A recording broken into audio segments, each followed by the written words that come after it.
Oke, rekan-rekan, pada sesi yang ini saya ingin sharing tentang bagaimana sih company itu membayar komisi dan sebenarnya untungnya dari mana kira-kira supaya ada gambaran bisnis MLM itu bagaimana mereka bisa payout bonus ya. Karena banyak orang kan kurang paham tentang bagaimana payout bonus ya.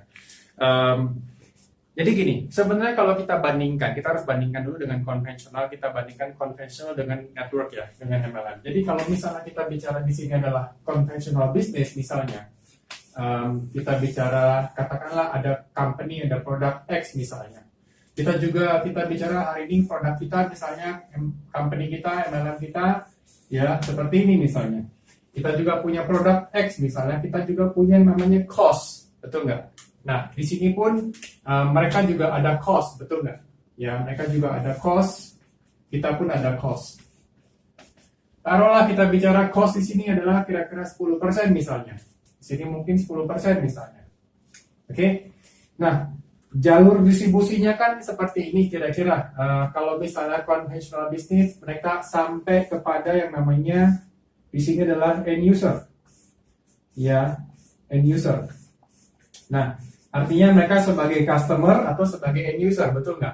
Nah, sedangkan kalau kita bicara MLM, juga sama, jalur distribusi seperti ini, tapi di sini sebenarnya bukan hanya end user atau bukan cuma customer, kita adalah sebagai customer, ya, customer, karena kita juga sekalian sebagai pemakai produk, tapi kita juga sebagai distributor sebenarnya, ya, distributor. Jadi kalau kita perhatikan di sini, sebenarnya kalau kita lihat jalurnya, ini kan biaya di sini 100%. Betul? 100%, di sini pun 100%. Nah, kalau kita lihat jalur distribusinya, misalnya, kita bicara ada beberapa jalur distribusi di sini. Nah, sama halnya di sini ada juga beberapa jalur distribusi, bukan distribusi ya, lebih kepada produksi, pajak dan sebagainya, cukai dan sebagainya. Tapi kalau di sini termasuk juga distribusi, ada distribusi besar, ada kecil, ada agen, dan sebagainya. Nah, masing-masing itu sudah ada biayanya. Jadi mereka sudah ada biaya yang harus dibayar di muka sebenarnya. Jadi ada cost yang harus dikeluarkan lebih awal sebenarnya. Nah, tapi ada satu cost yang cukup besar yang ternyata company-company yang seperti ini dalam bentuk misalnya electronic company atau misalnya katakanlah baju, katakanlah produk-produk lain dan sebagainya, itu biasanya ada yang namanya satu porsi atau satu portion yang cukup besar yang dinamakan adalah iklan. Karena mereka harus mempromosikan produknya mereka dengan iklan. Dan biasanya iklan ini adalah biayanya bisa 40-50%. Bahkan kalau elektronik saya pernah dengar ada yang sampai 60%. Kalau elektronik untuk biaya iklan.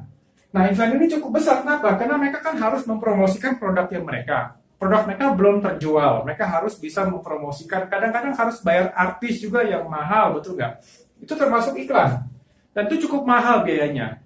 Mereka bisa yang namanya masuk lewat billboard, ya. Mereka bisa masuk lewat billboard misalnya, ya. Kemudian mereka bisa masuk lewat TV misalnya. Bisa masuk lewat online misalnya, kayak zaman sekarang online, betul nggak? Kalau zaman dulu ada koran ya. Nah, bisa juga lewat macam-macam jadi dan sebagainya. Jadi memang banyak bentuk iklannya. Tapi ini semua ini digabungkan di total biayanya ini ya. Itu semua dibebankan kepada customer.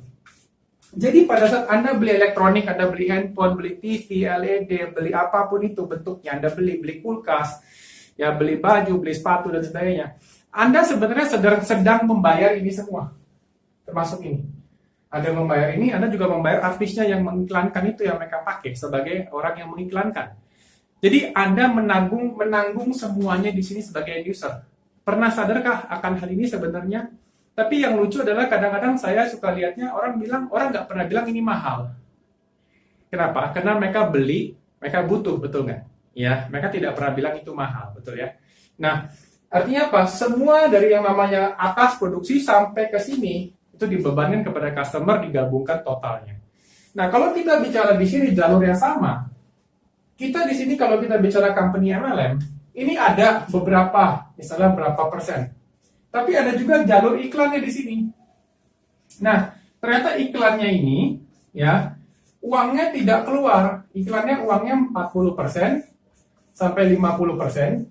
Ini uangnya tidak keluar. Kenapa? Karena yang digunakan iklan adalah kita sebagai distributor, kita sebagai konsumen, kita yang terima produknya, kita yang pakai produknya, kita tidak pakai endorse siapapun seperti orang zaman sekarang katanya harus pakai endorse artis lah, pakai inilah. Kita tidak seperti itu. Kita genuine, kita pakai produknya sendiri, kita merasakan produknya sendiri, dan kita promosi sama orang.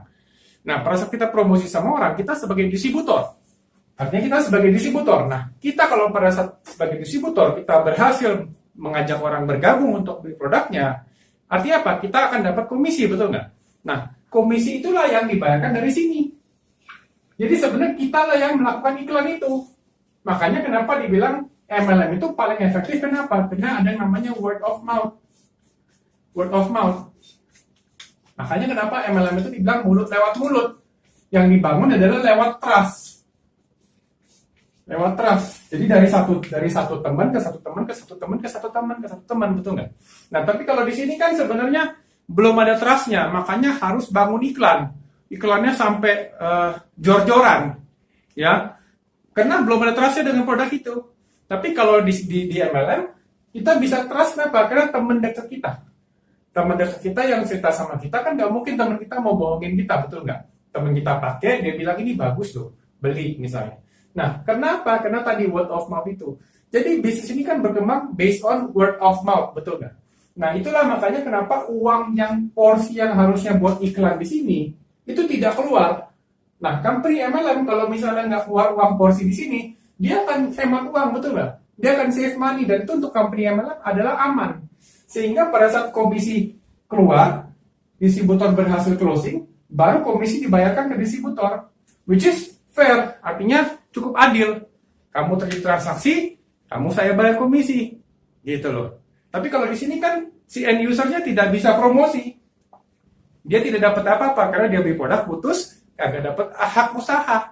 Makanya kenapa saya bilang kalau company konvensional, ya ada orang di sini buka company konvensional, dia dapat omset di sini, omsetnya semua ke dia, 100% keuntungannya buat dia. Jadi porsinya itu ya buat dia semua. Di sini pegawainya kerja ya hanya makan gaji.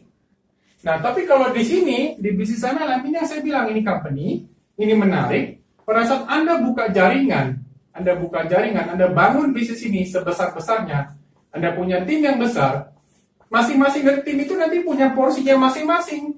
Masing-masing mau porsinya berapa besar, terserah. Anda tentukan, Anda mau porsi jaringan Anda mau porsi omset Anda berapa besar. Anda yang tentukan. Betul nggak? Nah, Anda mau, misalnya jaringan Anda seperti ini, Anda mau porsinya sebesar apa?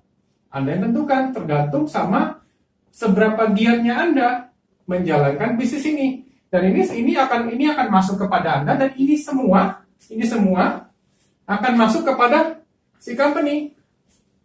Artinya apa? Kita untung, company pun untung. Tapi kalau di sini, yang untung adalah company.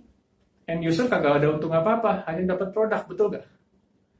Tapi kalau di sini, si end usernya atau si customernya menjadi distributor juga, menjalankan bisnisnya, mendapatkan untungnya, mendapatkan bonusnya, bisa dapat income, dan dia bisa dapat porsi daripada company ini sebagai omset, sebagai revenue-nya, dia bisa dapat.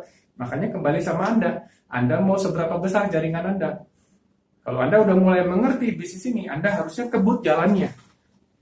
Ya, kalau saya bilang, ini bersyukur banget, kalau saya mau punya perusahaan, saya akan punya perusahaan seperti ini. Kenapa? Karena ini save money, ini bisa hemat uang. Makanya kenapa hari ini company-company yang besar, yang mengerti tentang konsep jaringan, itu sudah mulai punya MLM company sendiri. Saya nggak perlu sebut nama lah, tapi kalau ada yang ngerti, Anda tahu saya bicara apa, Anda pasti tahu company-company yang mana sebenarnya. Jadi, saya berharap Anda benar-benar buka pikiran Anda untuk mengerti bahwa MLM adalah satu bisnis yang luar biasa kalau Anda jalankan dengan benar. Ya. Nah, untuk sesi berikutnya, untuk video berikutnya, saya akan sharing tentang terkadang kita ketemu orang atau diri kita sendiri suka bilang bahwa saya nggak punya waktu buat menjalankan MLM. Ya, saya akan coba untuk paparkan di sesi berikutnya. Sampai jumpa. Thank you.